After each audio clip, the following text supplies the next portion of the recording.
is a strong word, and we all need honesty when it comes to plumbing and HVAC needs. Somebody who will take care of the repairs efficiently and with quality. Honest Plumbing and Air is who I trust, and they take pride in that word.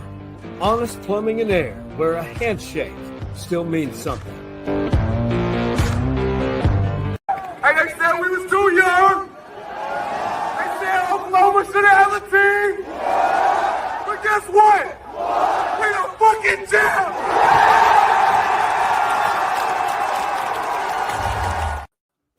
Hey, that was unedited. The FCC is not going to shut us down, but Oklahoma City, that was 17 years in the making. Those young Thunder finally got it done 4 years after they pretty much rebuilt the franchise. And I know we had Myron Patton and Curtis Fitzpatrick, my former co-workers in Oklahoma City, heading into Game 6 in the previous episode, talking about the vibe in Oklahoma City. But how does this pertain to this part of the country here in Texas? Well, if you think about it, the San Antonio Spurs have won multiple NBA titles.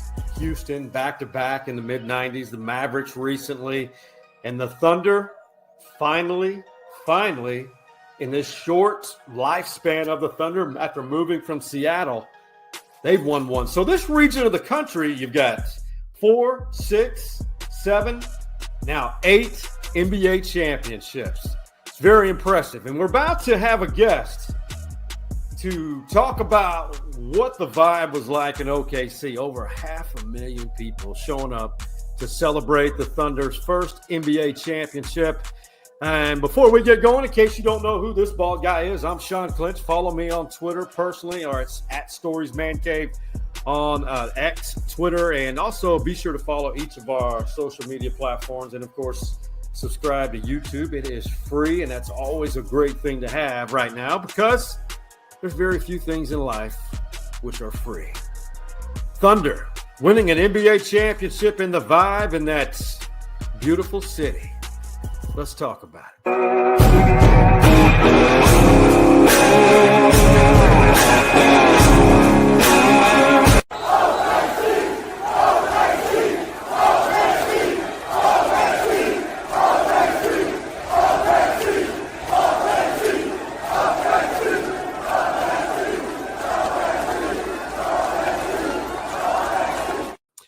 That kind of sets the tone. I remember I saw people criticizing the Thunder throughout the day for the parade, saying, hey, there are dozens at this parade.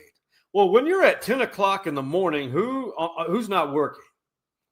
But in the end, estimated 500,000 to 600,000 people congregated throughout that downtown area. We're going to talk about it with my guy, Mike Steely, legend in Oklahoma City broadcasting. But before that, got to give a shout out to all of the sponsors, as you see right here, highlighted by Honest Plumbing and Air, where a handshake still means something. And have you noticed not a lot of people shake your hand anymore?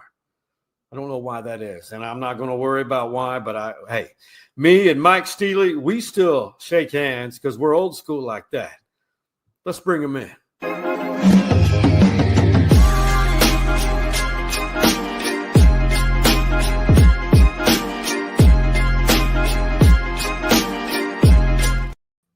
Mike Steely, is it okay to call you an OKC or sports broadcasting legend at all, or does that make you feel a certain age?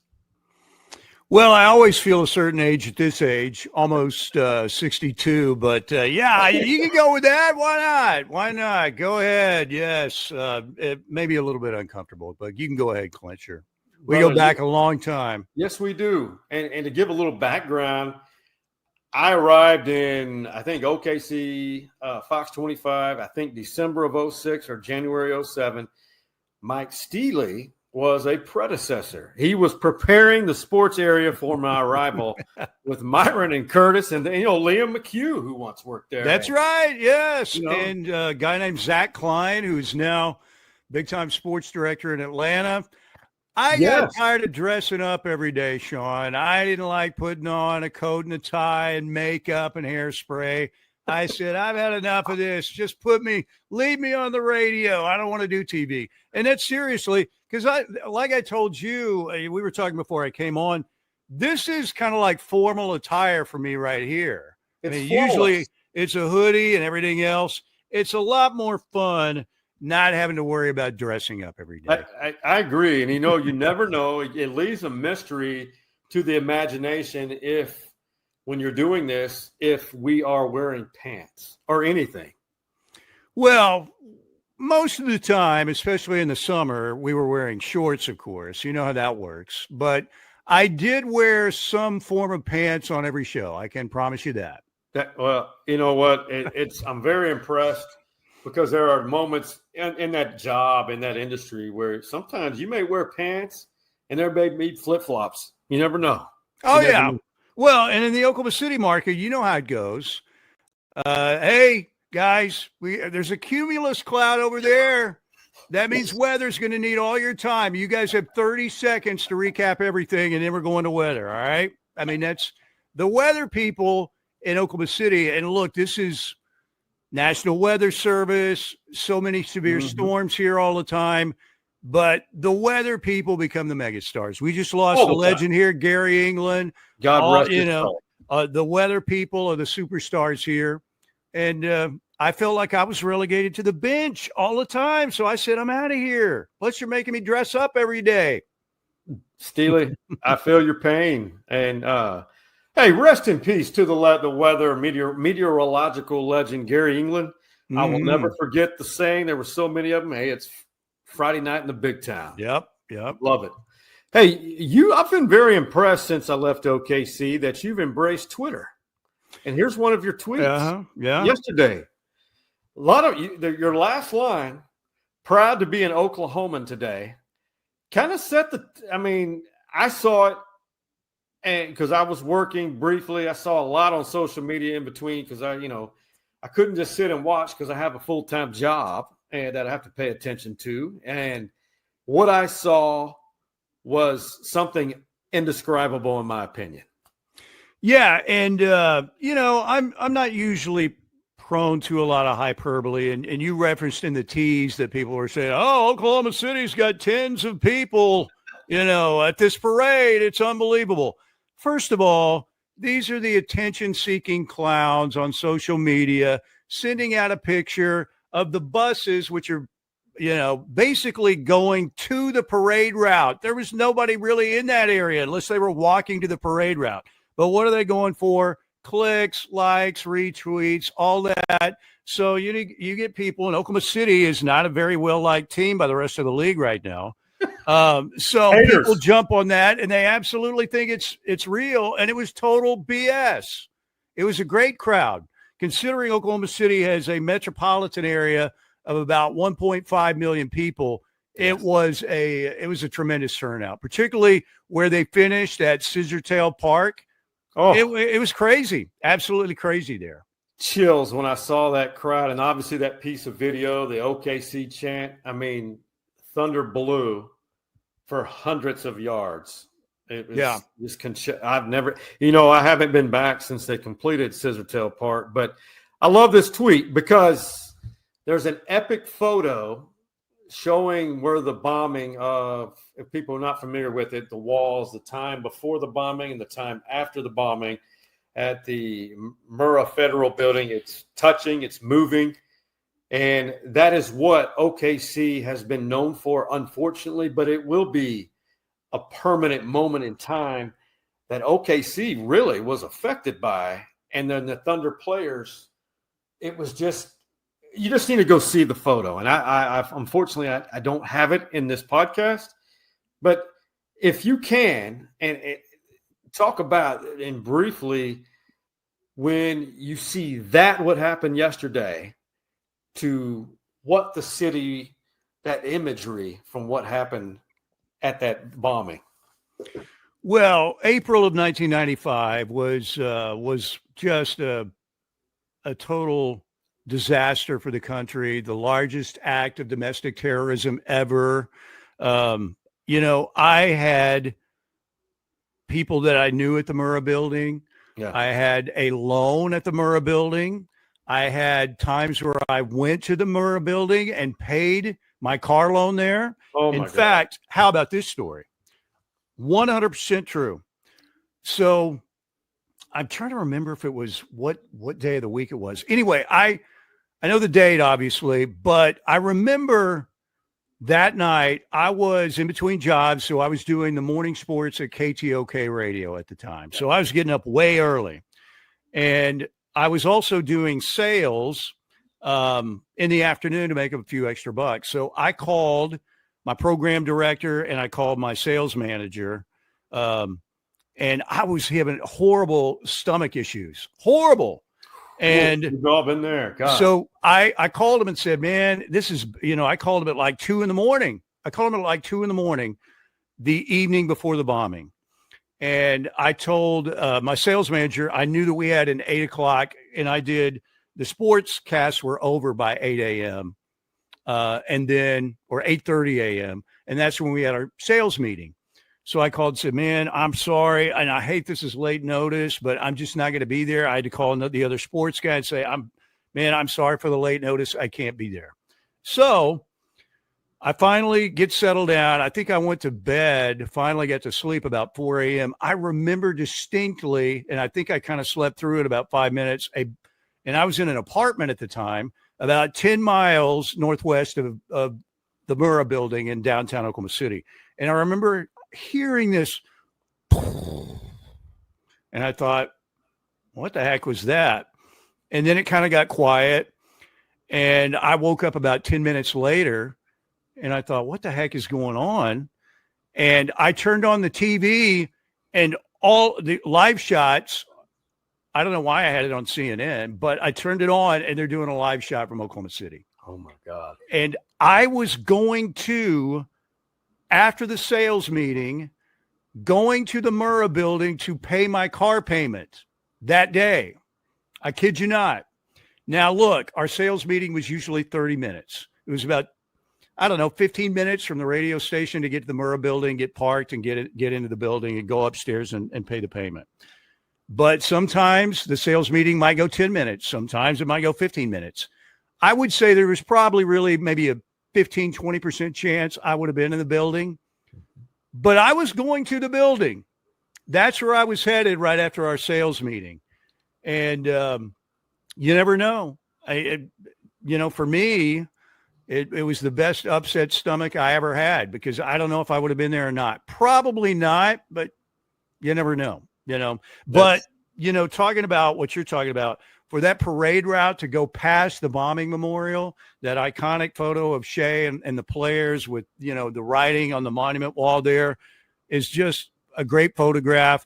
And then to not only go past the bombing memorial, which if you've never been there and you come to Oklahoma City, you need to see that. It's very moving. Sam Presti takes every new player there when they get with the Thunder. And then they go past the actual old site of where the Murrah building was. So, this city was, that was, besides you think of Oklahoma, state of Oklahoma, you think about Sooner football, that's huge. But when you think of Oklahoma City, that is what you think about, right? And we'll always think about that. And we always should think about that. But the Thunder has given this city and this area so much joy, something to root for. Oklahoma, what's number one? Sooner football has been number one in the state forever. But now they've got a rival. And you got Sooner and Cowboy fans coming together, right? So they love the Oklahoma City Thunder. And it was just, when I was growing up, when I was going to school at OU in the mid-'80s, you didn't go to Oklahoma City. Oklahoma City was an old cow town. There was nothing there. A lot of times, if you got a city the size of Oklahoma, you might leave Norman. It's a 20-minute drive up to Oklahoma City or whatever, and have a place to go party or hang out or whatever. We never went there. And then they got the MAPS project, transformed the city, and that's where Oklahoma City is today. It's a result of the people in the community voting for the MAPS project, which transformed downtown. Then you get lucky, not lucky for New Orleans, but you get Hurricane Katrina and the Hornets, the New Orleans Hornets moved to Oklahoma City and play a couple seasons, right? And basically, you proved to the then commissioner, David Stern, this city can support an NBA franchise. Now, remember, it's called the Paycom Center now, and that's going down, and they're going to have a new arena here in a few years. But that arena, Sean, you remember, which was the Ford Center, Yep. was built to try and lure an NHL team. That's right. City, right? A hockey team. And you end up with an NBA team. It's an amazing story. It's a story that is born at, well, my Chihuahua just showed up. Hey, little fella. Yeah, this is Lala, the Chihuahua that just showed up. How did you get Lala. upstairs? How did you break through the gates? Stay right here. She's Lala. Like, hey. All of a sudden I look over, hey, what's up? So anyway, you get the grief of Hurricane Katrina. You get the grief of the Murrah building bombing in Oklahoma City. And you get, kind of some good things to come out of this. New Orleans got an NBA, still has the NBA franchise now.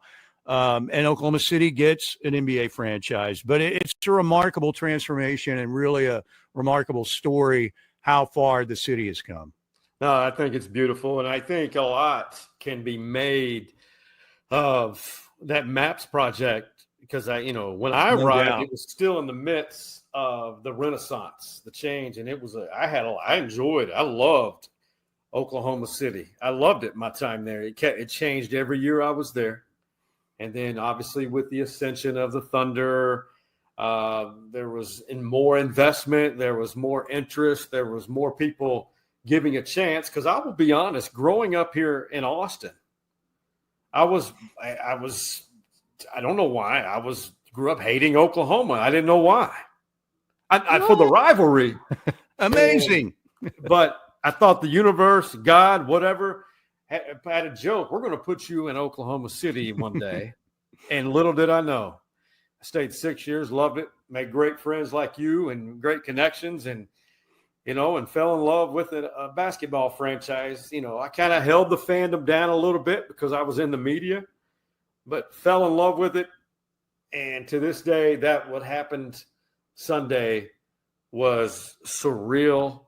And, and what happened yesterday and with that parade was absolutely insane on many levels. But I will say, Aaron Wiggins, his epic speech in the morning. Knocked it out of the park. Let's play it. It's just part of it. Good 40 seconds, though. I cannot wait to hear what you have to say because this guy worked his way up to being a rookie to the Thunder. And it was one of those rare moments, rare time frames in which the Thunder weren't good, but that they've always been very competitive. It was a point where they tried to call us the black hole of the NBA.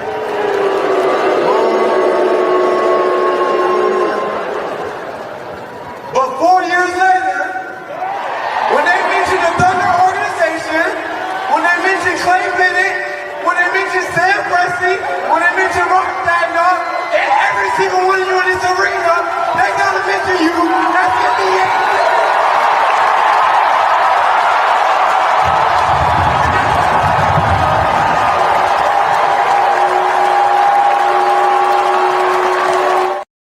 Mike drop.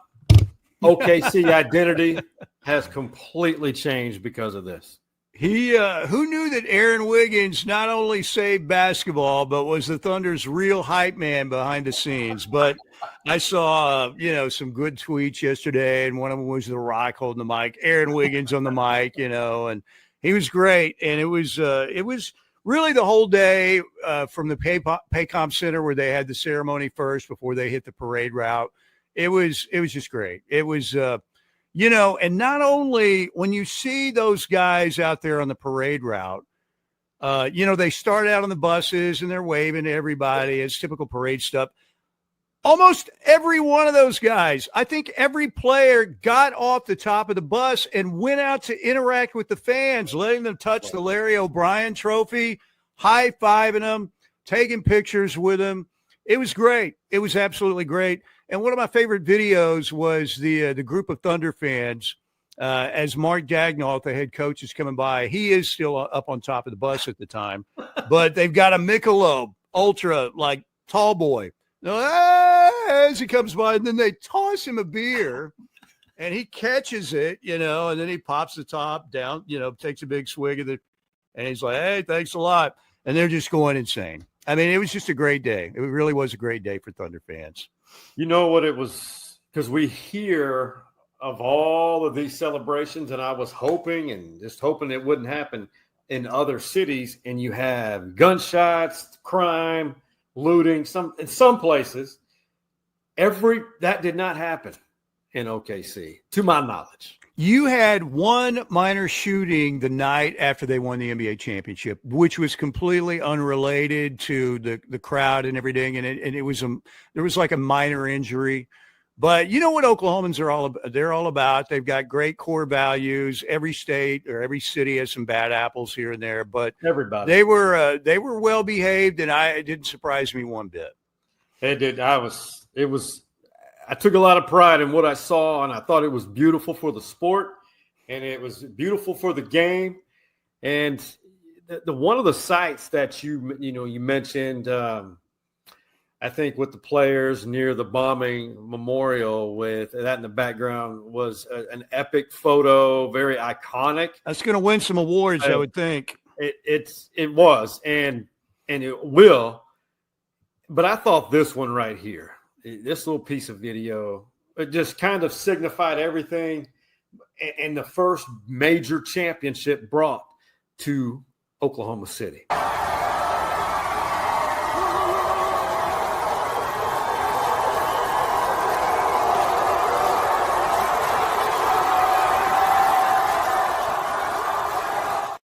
A sea of blue. And that's Santa Clara Williams, right? Santa Clara J. Yeah. Yeah. J-Dub. Yeah. And, J-Dub. And part of that video, too, that's meaningful is the fire department had a couple trucks where they could put that flag out like that. And when talking about the Murrah building bombing, who was so instrumental? The firefighters. Yes. You remember the cover of Time Newsweek. There was a young firefighter by the name of Chris Fields, who's a big listener. I've gotten to know Chris. He was holding, the baby Almond on the cover, and it was another iconic photo. He's still around, spent many years with the fire department, and how much the firemen here and the emergency folks who, fire and police meant so much during that time and are so well respected by people in this community. And, they came out and showed out. And I just thought it was kind of fitting that they passed under that flag, early on in the parade route. A lot of imagery and very powerful imagery at that. So none of them seemed – I felt like the party went on from 7 a.m. to – I don't think these guys got any sleep. What's the vibe right now in Oklahoma City for everybody? Was there a lot of people who called in sick? I didn't. I know that. I don't know, but I know the players. Alex Caruso was on the McAfee show today, said he'd had maybe a couple hours sleep. Isaiah Hartenstein at the parade said he hadn't had any sleep, and that was an iconic moment, of course, in the postgame after the Thunder won the championship Sunday night with his son, where his son's completely asleep in his arms, and Shea said, "Support the neck," new daddy SGA still being a team leader out there. But yeah, it's been a major party. J-Dub had his first ever drink ever. You saw Nick Gallo, the Thunder sideline reporter, who's done all those iconic post-game interviews. Last year, it was all about the whoop, whoop, whoop, all the barking. And this year was about stacking towels on his head and how he's been so open to that. And he's just kind of gone with the flow. And I would say Nick Gallo, of all of these sideline reporters just for a team, now, not Lisa Salters, some of the national people, but Nick Gallo has become a celebrity through this, right? Really in his own way. And he's a great dude, great reporter. And then he's out there taking tequila shots like Will Ferrell in Old School, with Isaiah Hartenstein yesterday. It was just a fun thing to see. The Thunder, they're a great organization. You've been around them. You know how buttoned up they are, but how professional they are. But it was a little bit of a different side of these guys that we saw. Everybody's going to bust out and have a good time when you're celebrating an NBA championship in that setting. But to see some of these guys like, man, that's crazy. Caruso's got his shirt off. They all got their shirts off now. And it was a fun scene to see yesterday. I loved how these guys got some of their T-shirts designed. The one with Nick Collison's face on it, bloody Nick Collison, bloody Nick. Mr. Thunder, then Caruso's Mount Rushmore with his face on each. That was beautiful. I'm not even going to think about turning to next year, but I think how long do you think this party will last? Because I just don't think it's ending anytime soon. Well, I mean, they're set up to make a 3 to 4 year run, but eventually you got to start paying people, down the road. They've got another year on Isaiah Hartenstein. They paid him a lot of money, but the Wizard, Sam Presti's still in charge, but you never know, Klinkster, because here's the deal. What did we all think in 2012 when KD, Russ, and James Harden, Serge Ibaka, that whole crew? Yeah. I can remember they won game 1. Still think Durant got fouled at the end of the game in game 2, but it was 2-3-2, so they went back and they're closed out in 5 against LeBron and the Heatles. But I remember the cutaway shot of all those guys, with their arms around each other on the bench and thinking, they've got at least one in them before this is done. They never got back. So, I do think this team has a better leader in Shea. I don't know that there's a better leader in the NBA than SGA. This guy's almost too good to be true as a leader and a face of your franchise. And I know people talk free throw merchant, and I don't like the way he plays. Okay, I get that. But if he was in your market and you saw him play, the kind of person and leader he is, you would love him. But at the same time, you never know. Look what happened to Halliburton the other night. Playing after a calf strain is dangerous. He got it out, but, who knows how that turns out if Halliburton plays. I still think Oklahoma City would have figured out a way to win a closer game, but you don't know. You don't know what injuries might crop up. Look, people are stacking their guns and their stockpile of weapons to take on Oklahoma City. We see what the Rockets are doing. The Mavericks are going to get Cooper Flagg, unless they trade some major trade or something. But these teams in the West are starting to load up. The Spurs are going to be a problem. Whoever they, draft and whoever they pair, they already got De'Aaron Fox.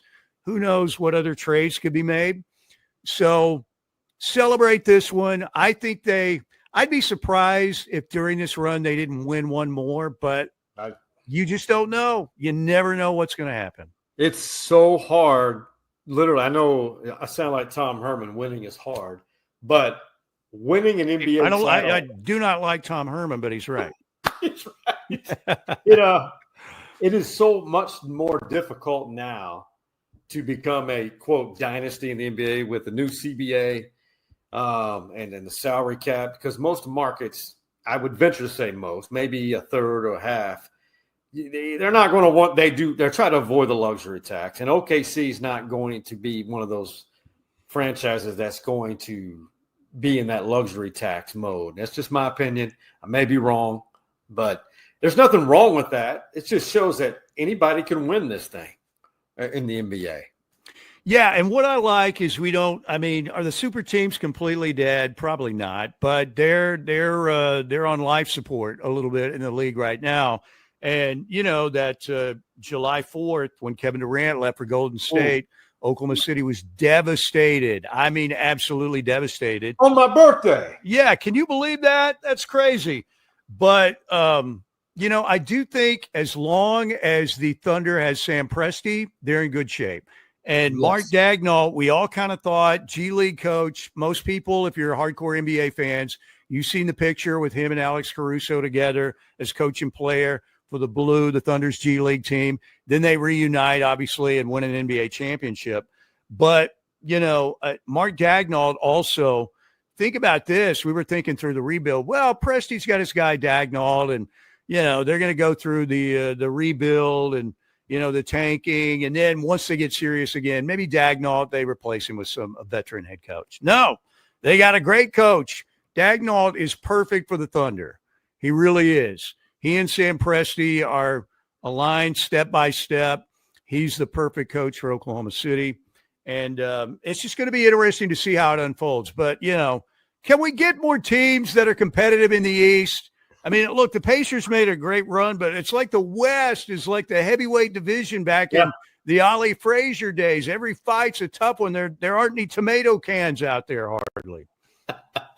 I will say, I will admit, I underestimated Indiana because back in January, they did not look like this team.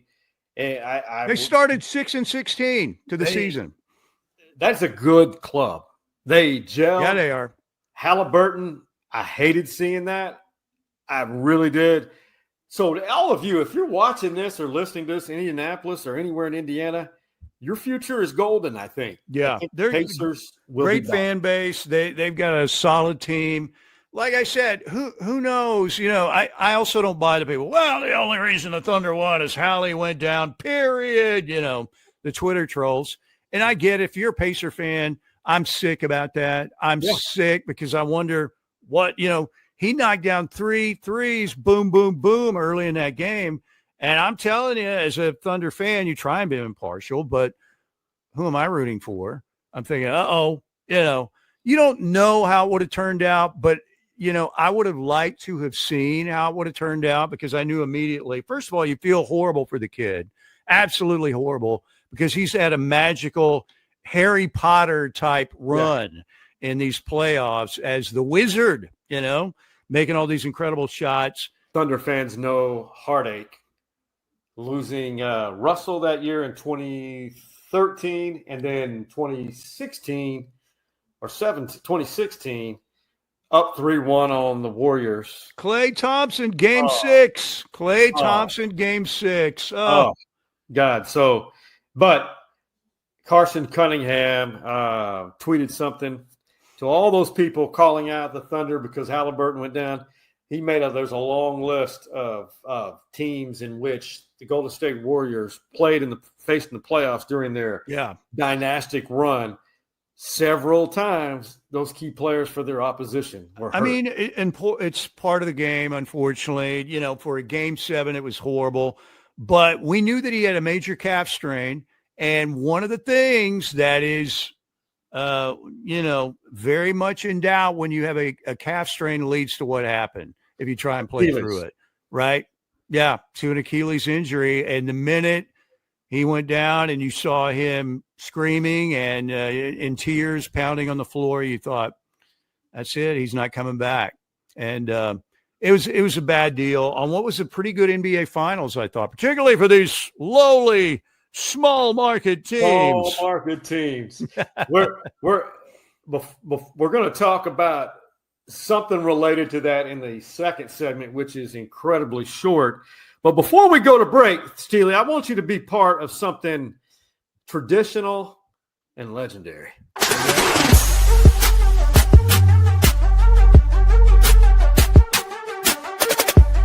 Is there any kind of man cave story that you can share that may be Thunder related that's just as comical now as it was when it happened? So the story has to take place in a man cave or just a good, solid, generic story? Good, solid, generic story. Man. Filter free.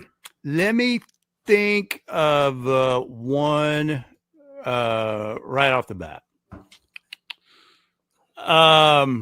So when I was first getting started out in my career in radio, the legendary Al Eschbach came over, WWLS got started, and I was I was a junior at OU, and then my senior year, I'd been working at what was KNOR Radio, which turned into WWLS, the sports talk giant. And Al was the biggest legend in Oklahoma sports radio. So they gave me Al, you guys need to hire Steely, let him have his own show. He's pretty good, you know. And I'm like, I got an endorsement from Al. I get to do an hour show after he's done. And that's how kind of everything got started. But a couple of stories. Who is the biggest buffoon as a head coach in Oklahoma sports history? Man. He had one season as the head coach of the Oklahoma football. That's right. How are we doing today? Howard Schnellenberger. Well, So ironically, my first guest on my show, which was called Sports Call PM after Al's show, was Howard Schnellenberger. I don't know how we got him, but he was the head coach at Louisville at the time. He'd just taken the Louisville job. So I've got Howard on the air, and I like into it. I was like, well, Howard, Louisville's always been a great basketball school. And wait a minute, I'm here to tell you that University of Louisville is not a basketball school anymore. So, young man, I resent your question, and we are indeed now a football school. That kind of thing. And I'm like, the guy dressed me down on one of my first shows. He was my first guest, and I remember thinking, man, there's something wrong with this dude, and he's a jerk. And then not long, later, some 8-9 years later, he ends up at OU, and everybody's talking about, man, this guy, there's something wrong with him. And he spent one season at OU and got fired by David Boren, and everybody said, this guy is so full of himself, and this guy is so out of touch. It was unbelievable. So that's my Howard story. That's a great story. And there was one other one I was going to tell you, and I'm trying to think what the heck it was. Old man memory. You're a big Nolan Ryan guy. I love Nolan. I mean, every Texan does, right? But bold. So Nolan Ryan was always my favorite baseball player too, and I was working at Fox 25, where you ended up working, and before I left television. And Nolan Ryan was at some event for a PR event for the Red Hawks. I think they were the Red Hawks then. It wasn't at All Sports Stadium. It was at the Bricktown Ballpark. So I made arrangements to get a chance to talk to Nolan Ryan. And so I had always heard Jim Traber's another big voice here in the Oklahoma City market, has been for a while. And I love Traber. I love Traber. But he'd always say, Nolan Ryan's a cheater, by the way. He was scuffing baseballs late in his career, got there with Honeycutt, he's scuffing the ball. So I did this interview with Nolan Ryan. He was great. It was unbelievable to be in his presence. I'm fired up about it. So I don't know why I decided at the end of the interview, and he was fantastic. Our radio colleague, Jim Traber, says that you cheated late in your career. Any response to that? And he kind of smiled, said, no comment. And then after the cameras are rolling, he was still joking, but he goes, so Jim Traber said that, right? And he goes, that son of a bitch. But he was done in a joking way. But I thought it was great. Right. Nolan Ryan, what a stud Nolan Ryan was. Still is. He still is. I love the Ryan family. Reed, his son Reed, and they're all with the Round Rock Express, and they do turf, they do beef, it's a great family, great story. Nolan Ryan's a rancher who played baseball basically now, right? Alvin, Texas, mm-hmm. To the right near Houston. The one moment that Robin Ventura paused for a moment, right? Boom, it's like, damn. Boom. Should I charge? This is Nolan Ryan. Should I to charge or not to charge? And then he made the fatal decision to charge Nolan Ryan. And it was like a steer wrestling event, right? With boom, boom. I mean, I think if they would ask Robin Ventura, is there a moment that you'd take back a decision, maybe that was the wrong decision? And that would probably be the one. What he said, Nolan was popping noogies on his head. I mean, Nolan Ryan, you think that dude, even at how old is Nolan now? Like 81, like 80? 80. He still gets around. Really guarantee you that dude's been country strong his whole life and still is. He would still whip somebody's ass. He'd whip my ass. I know that. I wouldn't charge the mound on him. I'd run in the other direction. Oh, that whole family and his grandson Jackson, his Reed's son, all baseball. Yeah. And all really smart business acumen. They're funny. They're just good people. Good people. But yeah. Nolan can still whip some ass today. You talk about a Texan and just a legendary badass American. Nolan Ryan's on that list somewhere. He's a legend and a long, tall Texan for sure.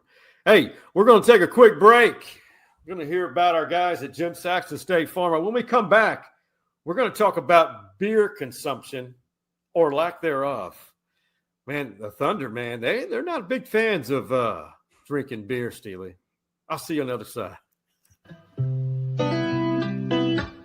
The Saxton name resonates in Austin. Jim's late father, James Saxton, is a Longhorn legend, a Heisman finalist while playing for Darrell K. Royal. And Jimmy is a UT football legacy from Westlake. He has been insuring Austin for decades. He and his staff will give you old school hospitality when servicing your insurance needs.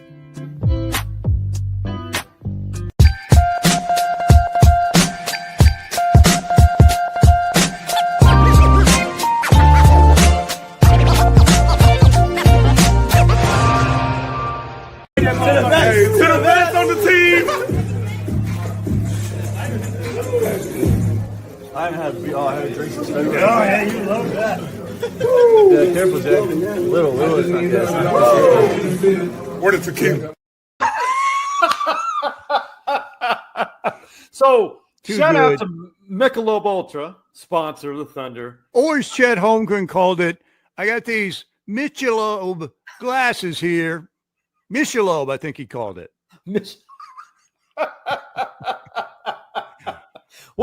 Listen, I love it. A lot of them, they're not big drinkers. And J-Dub said that was his first time he's ever had alcohol. Yeah. And they completely, what a coach is always talking about. I can still hear Bob Stoops. Bob, what's going to be the key to the game? Well, of course, certainly always execution, both sides of the ball. Their execution in the post-game locker room with the champagne bottles was rookie league because they're all so young. Yeah, and J-Dub said, no lying, first alcoholic beverage taste he ever had. And they all figured out, we don't know how to open these champagne bottles. So they got a guy who'd been there and done that, and Alex Caruso, who won that Lakers championship in the bubble, who knew how to do it. Maybe they have a class at Texas A&M. I don't know. But Caruso had to go around and show every one of them how to open a champagne bottle. So that shows you how young they are.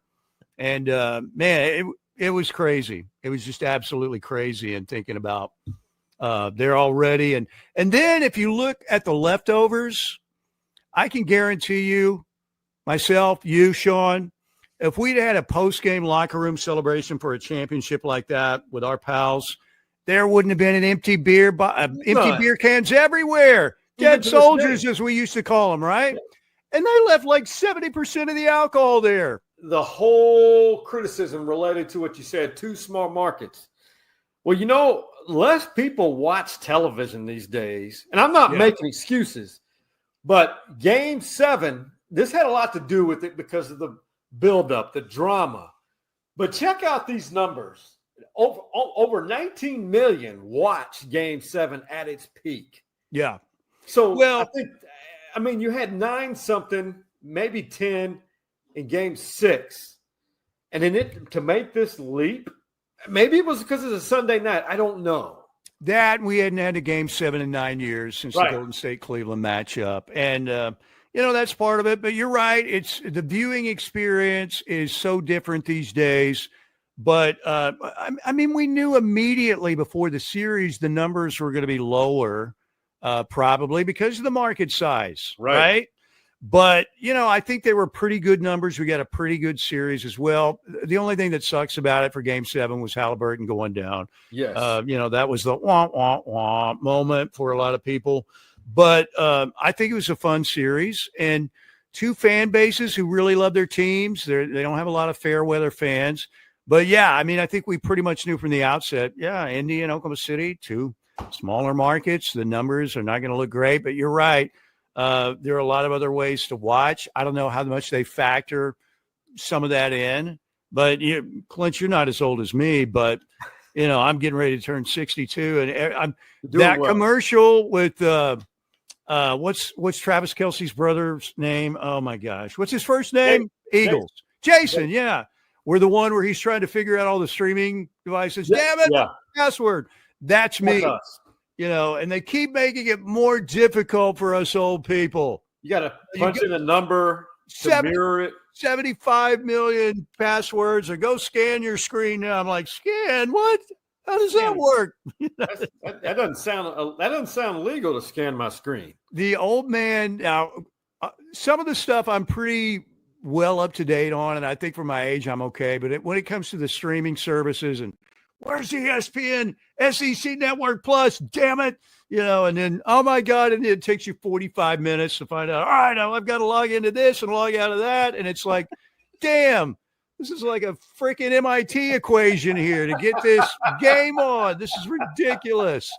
So, and the sad thing is it's only going to get worse. Every week we're going to see or every year at least. You have to purchase the Google glasses to see this particular broadcast of the Oklahoma-Texas game. That'll be an additional $79.95. What they're going to do is they're going to start doing a la carte games, right?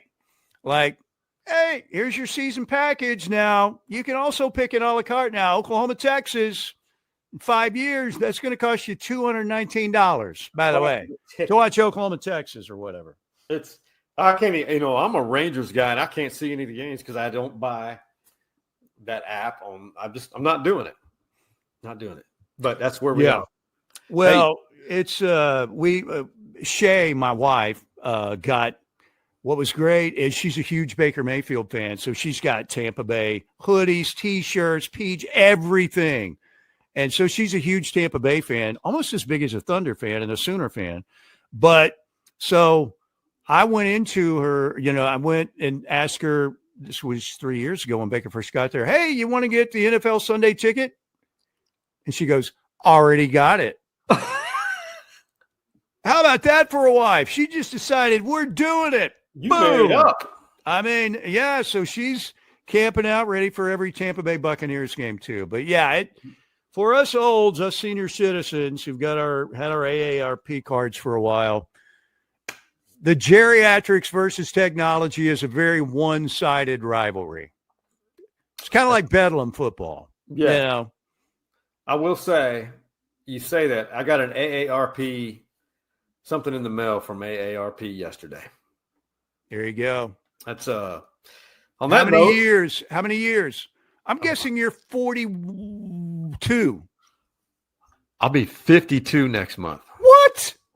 It's crazy. Oh my gosh, dude. I had no idea. Well, I guess you get your AARP stuff at well, then again, yeah, that was a bad guess. Bad guess. That made me feel great. You look 42. You absolutely look every bit of 42. You're a beautiful, fine American human. Have you eaten at a cafeteria yet on a regular basis? Back in the day, Luby's. Hey, man, tell me something good. Mike Steely, the pride of OKC. Don't forget Lala the Chihuahua is here too as well. Lala, tell me something good, my brother and sister.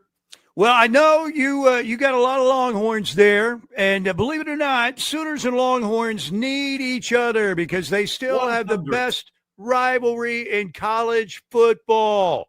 And Oklahoma's gotten their asses kicked 2 of the last 3 years. They have put 2 of the worst offenses in the history of Oklahoma football in the Cotton Bowl 2 of the last 3 years. I mean, the Davis Bevel, Braden Willis, that was an absolute abomination. Horrible. And then last year, Jackson Arnold, 5-star playing like a 2-star. They had all the receiver injuries. The O-line was banged up. Texas was phenomenal. They were really good on defense. They dominated Oklahoma. But I think you're going to get some excitement back in the Cotton Bowl this year. Oklahoma's offense with John Mateer and the transfer Jaden Knott. I think we're going to see some drama in the Cotton Bowl again. Look, if you're an Oklahoma fan, you love 65-13 and 63-14. If you're a Texas fan, you love 49-0. Should have been 50-0. You love last year. You love to beat and humiliate your rival. But it's also kind of fun to see some of those games come down to the last second too, right? Agreed. And I think this year we might get that. But hey, Sark has done a phenomenal job. Looks like Texas finally got a guy who could fight off those boosters and build a culture. And because I think if a lot of Oklahoma fans are truthful, we always wondered, how is Texas this mediocre? They've got a really cool. I love Austin. I still think it's a great city.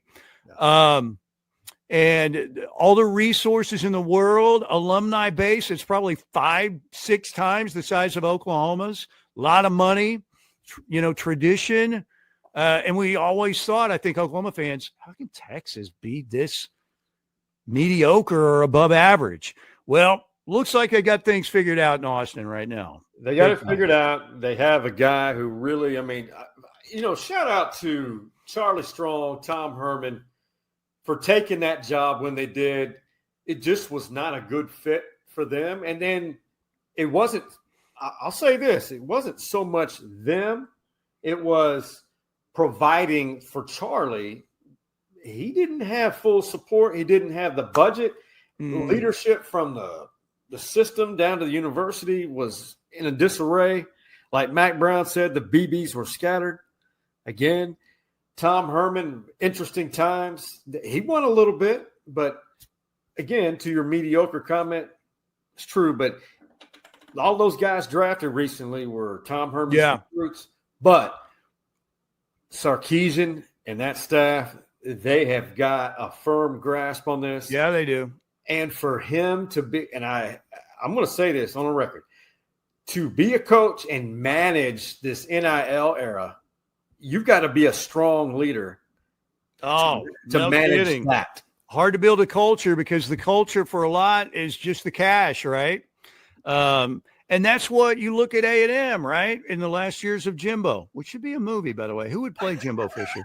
But, you think, that class where they got 75 5-stars or whatever. But you've got to have a culture. And it's harder than ever to build a culture when it's all about the cash. Money. Right? Money. And look, Sooner fans, if they're watching this, some of them are. Don't get mad at me for saying this. They'll probably kill me on the text line on the next show. But this is what Texas should be. You have all the resources, history. I still think Oklahoma's a little bit better, which is Oklahoma's amazing. history is much better. Which is kind of crazy if you think about it. And but this is what Texas should be. Agreed. And we'll see how long, and this is what Oklahoma shouldn't be right now, which is, Brent's season's on the line. They got to win, I think, at least 7 and the right 7 for him to keep his job and maybe more than that. But I think they've got a good chance to bounce back. I say they're a 9-win program this year. You've got to beat Michigan in game 2. You need to roll into Dallas undefeated before you take on the Horns. You've got to beat Auburn at home in the SEC opener. If they do that, they'll roll into Dallas 5-0, and then Oklahoma could be on the road back. And Oklahoma the college football needs Oklahoma to be successful, and it's more difficult in the SEC, right? Everybody did. Like I said, same analogy as the Western Conference in the NBA. You're in the heavyweight division with Ali, Frazier, Norton, Larry Holmes, all those great heavyweights from back in the day.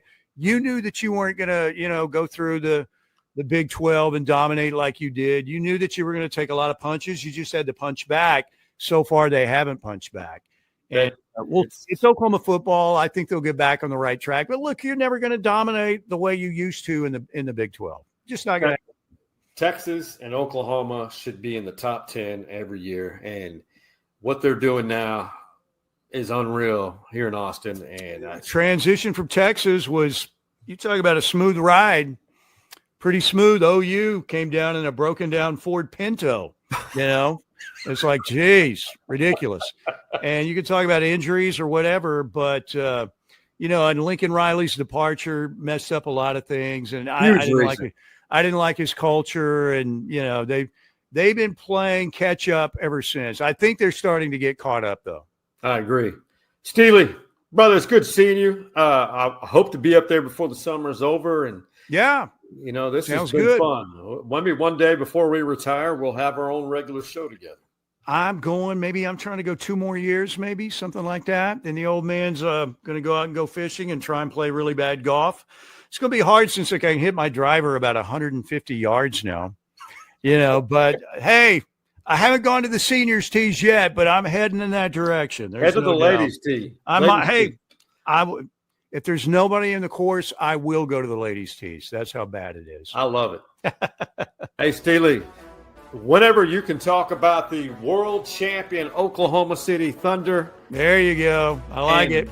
And Texas OU or OU Texas, whatever side of the Red River you're on, and you do it with Mike Steely, you know what? It's always good to talk about it. I should have worn my Mafka hat today. Make Oklahoma football great again, right? But we'll see. Maybe they'll be back this year. We shall see. Let's do it. I'll see you in Dallas. Have a good one, my friend. Enjoy it. My brother.